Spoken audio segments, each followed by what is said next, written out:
Friends, did you know that over 60% of your first-time clients are never coming back to your business again? They are going to your competition. That is so painful, and it doesn't have to be that way.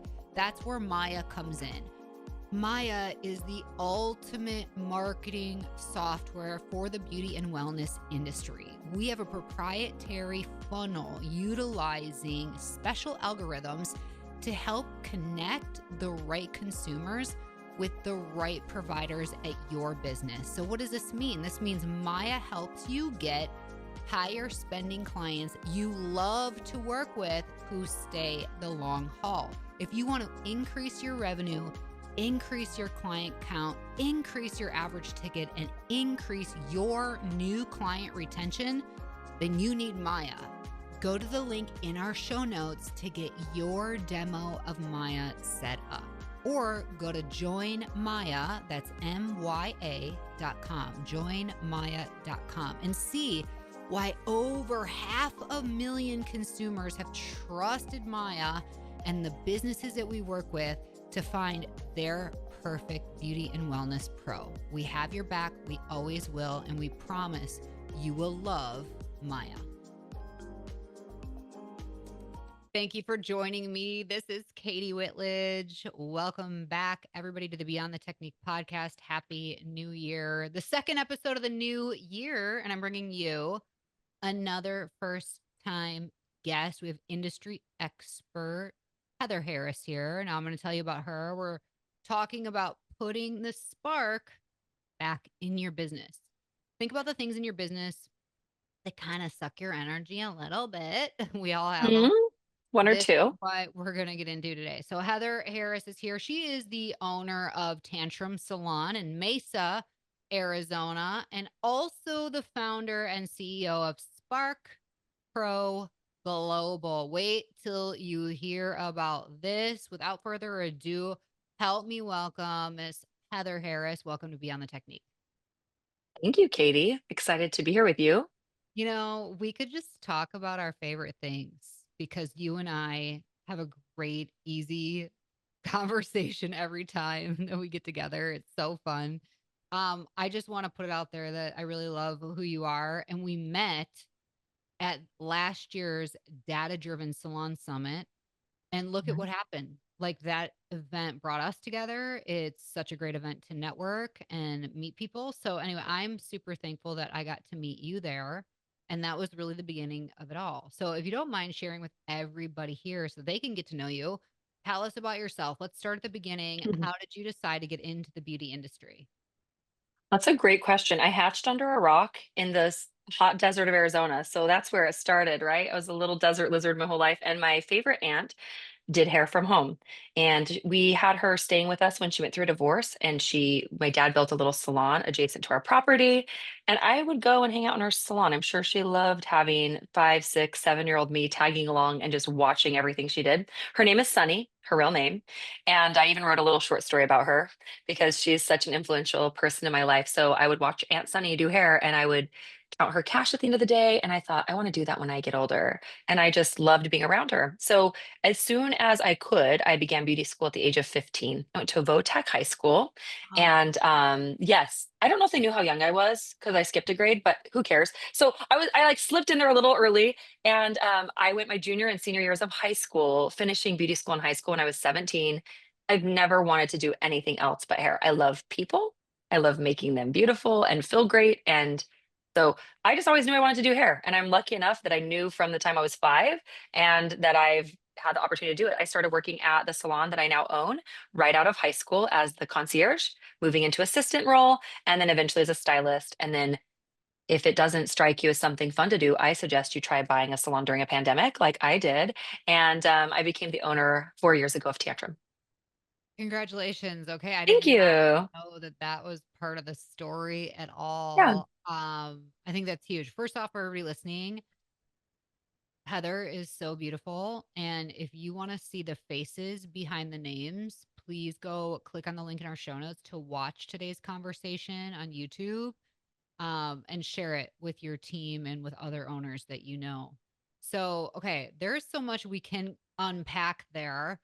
but you started off as a concierge and worked your way all the way up, and then obviously earned a ton of respect and trust from whom was willing to pass the torch on to you. Tell us, what gave you kind of that courage to buy a salon, especially during a pandemic. But what do you think was your superpower along the way that gave you that opportunity?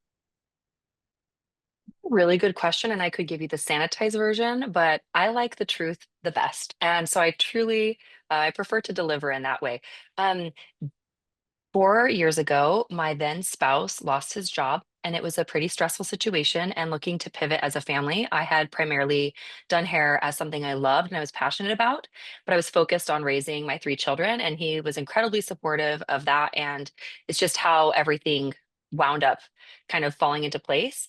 And when we went through that huge transition and shift in our family dynamic, we needed to figure out how to switch quickly. And the superpower I have, I don't have a lot of superpowers, Katie, but I'll tell you my probably my best superpower is knowing what I'm not good at and delegating. So that's like my number one superpower. But the other one that I think got me to buy the salon and do it is I don't always know what I don't know or what I should be afraid of. I just feel like if anybody can do it, all of us can do it. So I do it. And so I would say, like, I don't have an overinflated sense of confidence in the slightest, as much as I'm not really afraid of a lot of things, so I keep going and I just show up and do it. So at that point in our family dynamic, when we were trying to figure out how to rearrange and what to do, he began to become the primary caretaker, and we purchased the salon as a very quick decision to transition into a way to figure out our next steps. And so it's actually a really tumultuous time. It was actually fraught with quite a bit of stress and overwhelm, as many things behind the scene tend to be. It wasn't clean and easy and beautiful, but I really tried to focus on the opportunities that were involved in it. And like I said, my then spouse was very supportive, and he still continues to be a really supportive person in my life. And we were able to do that together as a family. So it was actually a really rough transition. It was like pretty abrupt. So Wow. Okay. yeah. So it was kind of a door of opportunity in a roundabout way. But as a new salon owner, what do you think the most shocking thing that you learned in being a salon owner was? Because here's the reason I'm asking. You had such a unique perspective. You had been in that salon since the jump. Mhm. So you Yep. kind of knew it in and out. Was there still anything that really shocked you about salon ownership after you took over? Well, wouldn't you say? A lot. The gentleman that I purchased salon from, lovely, beautiful man who I still appreciate. He's a big mentor of mine. His name is Mac. And, he ran it very much like kind of a mom and pop shop. He worked behind the chair full time. He was very busy, and he wasn't necessarily running it like a business, so to speak. He kind of let people take care of themselves. It's all commission. And when I purchased it, he gave me as much information as he had, but I'll tell you, it wasn't exactly like dialed in. The nuts and bolts weren't in place. There was no really systems or structure. And so it was a lot of work for me to put into place, like just from top to bottom, organizing it to run as a business. So my biggest shock, I think, was that the profit margins were they were quite out of balance, and that there was so much as becoming the employer versus just a fellow team member, like the things I had to do that were really hard, the difficult decisions to make the business profitable and sustainable, frankly, were the hugest shock. But I feel like we weathered it well with a lot of respect to the team. And I, again, try to lead with clear communication, always explaining what's going on and why to my team, so that hopefully I earn their trust as I led them. And we made it through a lot of important transitions. So that was a big shock. Like turning it into really run like a business was a lot of a different challenge than I expected. Man, this challenge has led to spark. I just know it. But wait, I have a question because I know that owners are listening right now and they're saying, oh, the profit margin wasn't really It seen wasn't there. even there, to Okay. be honest. It wasn't there. Yeah. So when you said a minute ago, I had to make some decisions to actually create profit margin, Yep. and that was the biggest shock in having to do it. I know this is going to help so many listeners. Like, what are one or two decisions you made that actually impacted profit? Thank you for asking. If anything I learned could help another industry professional, I'm so happy to share. A few of the people on commission were at a very high commission rate, where even if they were producing 1 to 200,000 a year, the salon was literally losing money on them. I had to talk to my top commission stylist who had been my friends. One of them was the person I first assisted for when I was out of beauty school. And I had to say, hey, we have to lower your commission by 10% this year. Yes, I'm the new owner. So I had these difficult conversations. I had them all as one-on-one conversations, and I scaled them down like 1 percentage point every month, basically. And then I also worked toward increasing their pricing so they didn't notice a difference. So I came up with some strategies to help hopefully like prevent their paycheck from dropping, but it was actually a really stressful time because I'm taking these people that I'm friends with and I'm cutting their commission and their pay. And what I did, I told them, I said, hey, you produce X amount a year. We're losing money on you. And I've been really transparent the whole time, letting my team know, hey, this is what the salon profit margin is currently. Um, FYI, I work for free right now, and I plan on reinvesting in you and your education and the remodel and the update. I wanted to be really transparent. So they didn't think, oh, we were doing 7 figures, over 7 figures a year in production. So you would think I'm keeping half. Not even close. So I made that very transparent. So that was a huge transition I made. And then I also, one of the other big changes was I required education. If you want to move forward with me, you've got to be willing to move forward. So I implemented regular education, which had been kind of sporadic, and I made it required, a mandatory part of being on my team. And it was a surprise to me how many people were pretty resistant to that requirement. So those were probably two of the biggest shocks and two things that I'm so glad I did, and I would go back and do them sooner if I had to. Yeah. Thank you for your Does that willingness. answer your question or does that help? I hope it helps somebody. It's gonna help somebody, I know that it is. And Yeah. really, you kind of being in this position, you know what? I believe in God. I feel like it's like, and I know there's the saying that necessity is what builds invention. Yeah. And so you Yeah. had no choice, but I also feel like you got put in this position and then you had no choice or to figure it out. It's like being thrown in the deep end of the pool. You had to Oh yeah. learn very quickly. And all of the things that you figured out and put in place helped lead you to the spark, Yeah. right? So tell us Yeah. about what is Spark Pro Global? Sure. As a busy salon owner, I'm going to tell you, I did not get here by myself. I didn't just wake up with all this information. I am a voracious devotee of education, learning, growth. So I found coaches. I listened to podcasts like yours. I found people who knew what was going on, who had been a little further down the path before me. And I took notes and I tried and I kept learning and I kept reiterating. And so just to be very clear, I'm no sort of innovator who has some sort of upper hand in what's going on. I like to ask questions and learn from smarter people than myself, and there's plenty of them. So I began to apply the work of coaches. And if you've followed along on any industry podcasts, or if you've talked to any industry coaches, they're going to tell you you need to look at your KPIs, you need to know your numbers, you need to do your year over year P&L. There's all these things you got to do, and yeah, that's cool. Look at your retention. We know all of our numbers we should look at, or most of us, at least finding your podcast, would know. We've got to know our retail to service totals and those kind of things. Okay, cool. So, as a stylist behind the chair part time, as a business owner, I'm aware of all these things and I'm learning as I go. The first year, I read everything I could get my hands on. I took business classes. I was just taking it all in.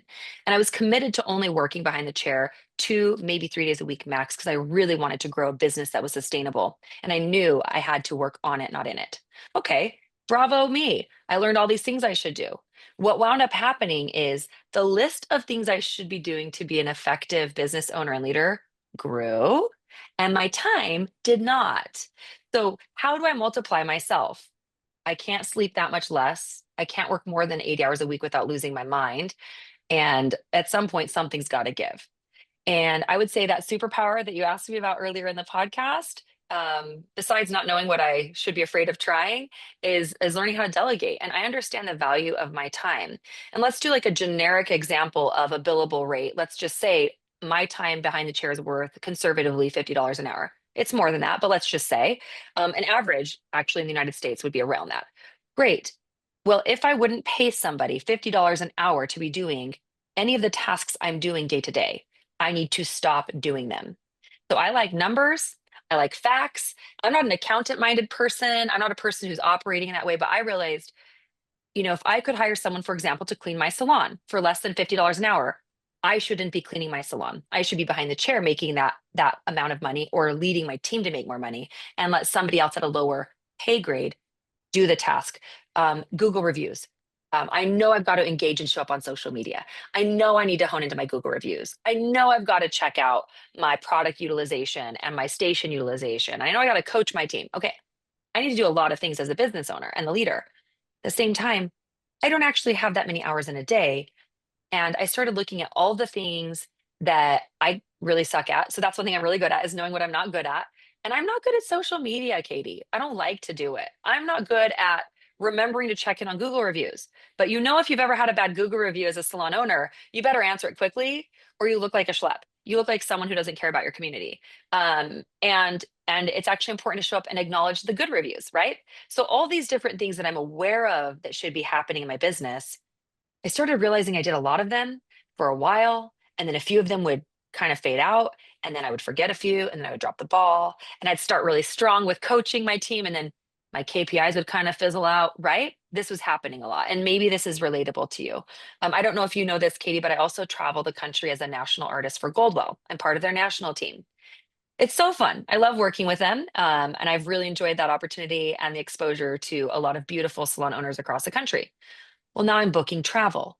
Now I'm filling out expense reports. Now I'm preparing my slide deck for my presentations. I can't do it all anymore. So I hired an executive assistant after about a year of my friend encouraging me to do so.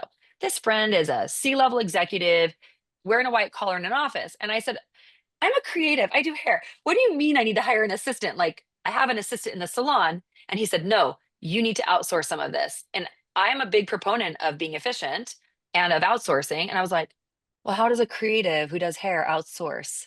So I started looking at all the things day to day. Essentially, Katie, if you can do it from your phone or your laptop, your executive assistant who is remote can do it from their phone or their laptop. So I first turned over my Google review management and my social media management and engagement to an EA. I did that for 6 months. She was excellent. And I started realizing this is really happening. And we hired we were able to recruit two new hires as a result of a strategy I had her implement now that someone was consistently showing up for me on social. Cool. Next thing I was like, well, what else could she do? Started having her book my travel as a global artist, started having her help me with different things in that vein. And I started realizing there was more and more I could leverage at a much lower hourly rate than what I was charging, let alone what people would be paying someone on site to do for them. And so I started handing her more and more tasks. And as I traveled the country for Goldwell, I would tell people, you've got to use my friend. You've got to use my girl. She's going to save your business hide. And I promoted her so heavily, she was no longer able to take more clients part time. And she told me, Heather, I can't help any more of your friends. And, I didn't even intend to start a business, Katie. I intended to help my fellow artists and professionals. That's it. I didn't even think this was a business. I just thought, I found this thing. I want you to have it too. And once I realized there was such a gap between what a creative professional salon owner needs for support and what exists in the executive assistant, virtual assistant world. So I built a bridge and reverse engineered it so people like me could see ourselves using them and make use of somebody and know, how do I even, as a creative, use a professional assistant? Um, I began a training program and training some of her colleagues in the Philippines. That's where my team is based. And I now have a full team of contractors in the Philippines who support salons across the United States and Canada, handling their overwhelm, their back end admin work, and keeping them way more on task. So essentially, I took all of the things that were either on the table or falling through the cracks, and I trained a team how to deal with salon owners and assist them. So they pull my KPIs, they email my team for me, they do follow ups, they do check ins. We get an email in our group thread for our salon. We get a message every week that says, "These are the new clients on the books." You know, Desiree has this person coming in on Tuesday. She's a new guest. Make sure to welcome her. Oh, so and so's birthday is this week, and that's Navy's client. Navy, make sure you acknowledge their birthday was this week. So now my assistant is pulling so much information to up level our one on one interactions, and I'm not doing it anymore.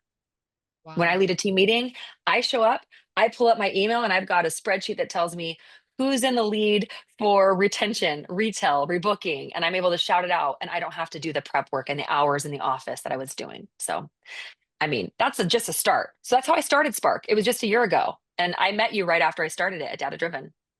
Okay, everybody listening is like, "Holy I'm like, I forgot if I made this non-explicit or not, but holy crap, I need an executive Oh my, assistant." oh my goodness, right? There, gosh, golly Oh my shucks. gosh, this is so everybody's like, "I need you to do this, this, and this." Brilliant. And they do, and they Yeah. do, Oh, honestly. oh, And like I'm telling you right now, I don't care about selling it. I care about helping people. So it's so easy for me to talk about because it yeah. has like I don't know if you see that I am wrinkle free and the bags are gone from my eyes. Just kidding. I probably look 10 years younger than I did last year because I was doing everything a year ago. And now I actually sleep at night instead of waking up like this. Did I text that client back? Did I forget to send that report? Legitimately. Did I pay that bill? Now I'm just like, hey, Irene, that's her name. I literally will do a voice memo on my drive home and I'll be like, Irene, we've got this contest I'm running. Please pull the report for the entire month of June. Let me know who was the most in retention or whatever. I literally do a voice memo on my drive home. I brain dump what I need that day handled by my assistant. I put my phone face down and I look at my kids. I make dinner. I hang out. I walk my dog. I go to bed and I don't wake up with a start at 5 a.m. like I used to. And I'm not exaggerating. That's what my life was like before. Wow, I think so many people are going to be like, "How do I learn more about this?" So don't worry, everybody. I have the link in our show notes to Spark Global's website. You'll see that there. It's sparkproglobal.com, but also you can check out their Instagram. So tell us, how would a salon owner get started if they're like, I need this. I'm overwhelmed. And maybe talk with somebody there through the fears of being able to afford it. And I love your analogy of like, here's the value of your time. Of course, you take a portion of that and you pay somebody else to do something you shouldn't actually be doing. So I get it. It makes sense. And I'm sure that it is buying back your time, right? So now you have the time to make way more money for the business because you're focused on the things that produce bigger financial results. So, okay, what's the first step and what should they know about working with Spark? The first thing you should know is that I have dogs. Can you hear them? Oh, You can't? Okay, good. Somebody knocked and they are barking like maniacs. So the first thing you should know is I'm a dog owner. Oh my goodness. If they're bugging you, I will shut my door and I have to apologize. They're going crazy right now. Okay, so the first thing you should know, like how does the process start, I guess, isn't the way to put that? So how the process would start is you would fill out an intake form. We call it the ignition form. And you fill out the ignition form explaining what your needs are, whether they're immediate, ongoing, or project based. We help people build websites. We will set up someone's podcast for them or do editing. So we can do one-time projects like handbook creation or helping their documents be branded and cohesive. So it can be a project or it can be a regular retainer. So you'd go and fill out that ignition form. It takes 60 seconds, maybe, if you're efficient.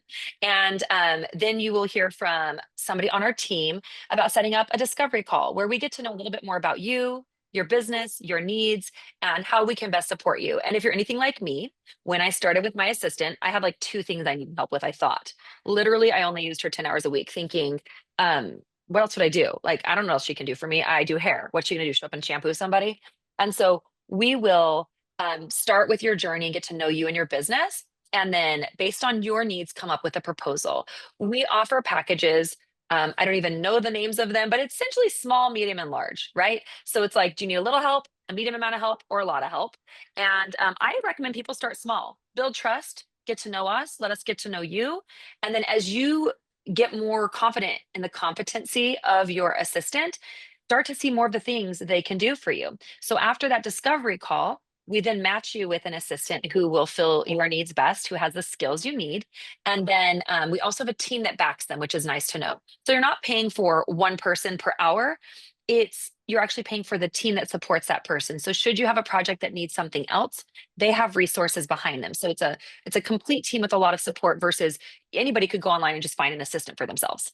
But we have vetted them and we have a whole structure behind them that's going to support your specific needs. And then experts like myself in the industry who have a ton of experience to influence how the business is being run. So after that ignition form is filled out and the discovery call, then we have our onboarding call. You'll receive a proposal, you'll get an onboarding call, and then meet your EA. And some people like to interview a few. Some of them say choose for me. So it's really up to your speed. We do the introduction, and then we set you up with a playbook. Essentially, the first few weeks, you'll have a touch base, a follow up. You'll have a client success manager that helps you out.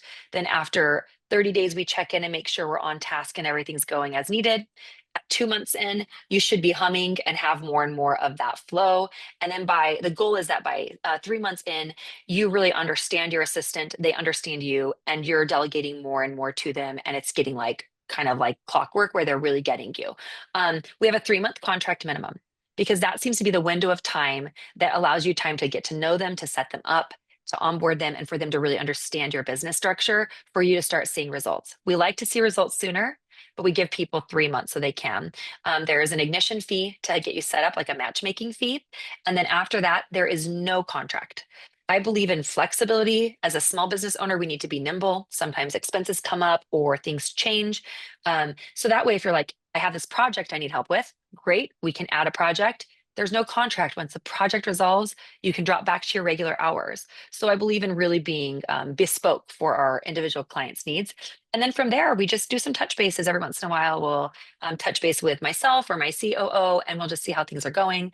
And from there, honestly, I hope it gives you enough time to write the book you've been wanting, to be on the podcast or create the podcast you wanted, maybe walk your dogs or sleep at night. So the dream is that we're going to give you 15 to 20, 30 hours a week back into your day or into your week, and allow you to do whatever it is that you want. Maybe it's making more money. Maybe it's multiply that by your $50 an hour, and now you're producing $1,500 more a week. Or maybe you're taking that time to relax, go to yoga again, or whatever it is that you've been missing out on. Yeah. Amazing. I have all that in our show notes, the links for you to click through and check it out. So I just appreciate you sharing all of that, Heather. What has been your best business decision in 2024? And then what is your number one objective for your business in 2025? That's a really good question. Um, my best business decision of 2024 was to realize there was such a need for this kind of support in our industry and to take a leap and do it. The massive risk to myself. I put it on the line to start Spark, and I'm so happy that I did that. I really am. So I think TBD, that was the best decision of 2024. If nothing else, I met beautiful people like yourself. So I'm going to say it was totally worth the investment and time. Um, and my objective for 2025 is to help positively impact the lives of at least 60 more beauty industry professionals, giving them more time and more money back into their lives. I love that you put it out there and that you're in the right spot to get the message out. And you have imparted so many good things for us today that we're going to take and really think about and hopefully apply. Before we are totally done with our conversation, what would be some final words of encouragement or wisdom that you'd like to share with listeners today? Don't have a lot of wisdom, but I have a lot of encouragement. I think ask really good questions and find people smarter than you. They're everywhere. At least that's what I have found. And for what it's worth, I would be more than happy, especially as a new business owner. I felt so overwhelmed, or even there's like those times I just wish I could phone a friend. So if someone listening to this podcast is like, I would really like to have a personal conversation and just ask some of my questions to Heather, regardless of spark or engagement with my business. If I can provide support to somebody else in the industry who's doing their best to make it work, who just wants to run an idea by me, I don't know anything, but I'm happy to listen, and I'm happy to just brainstorm and hear and share what I've done or ask questions to help provoke a better answer. So I'm more than happy to be a resource for that. I guess that's my only encouragement. And don't underestimate the amount of impact you can have by just showing up as your best, like as your best self, doing what you can. So that's it. Love it. I love it. And I'm so thankful that you were here with me to kick us off for our second episode of the year. It's awesome. And congratulations on taking some big, courageous leaps in your life and that you are unafraid and at times maybe naive to think that Mhm. it's not possible. And that's what it takes. So Yeah. well done. And until we see each other again, it was so wonderful to have you here. Thank you. Thank you for having me, Katie. And to be clear, I'm afraid every day, but I keep doing it. So want to make sure that's set straight. I am afraid every day, but I keep doing it. So thank you, Katie, for having me. And thank Yes. you, everybody, for listening. Awesome. Yes. Thank you for being here, everybody, week after week. If you appreciate this platform, we appreciate if you would take a moment to leave us a positive review wherever you're listening so that more people like yourself will discover Beyond the Technique, where we're here to change the way that you are supported in your business. Until next time, have an awesome day and stay strong.